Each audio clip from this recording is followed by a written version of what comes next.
Бүгін транспорт төлеу үшін Каспи приложениеге кіреміз. Кіргеннен кейін платеж деген бар.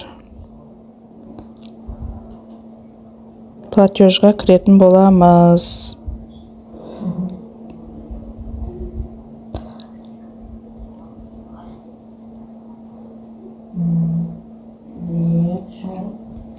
Сосын все дегенді басамыз.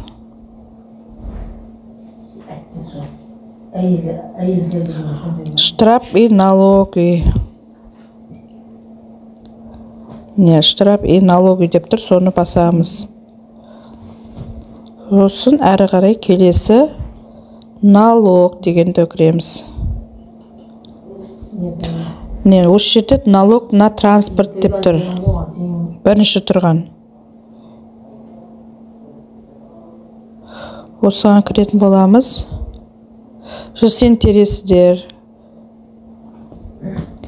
Машина кімнің атында, сол кісінің жесен тересізді әрі қарай проверить дейсіздер. Сосын әрі қарай ақшасы шығады, соны оплатить дейсіз. Алдан шын ба?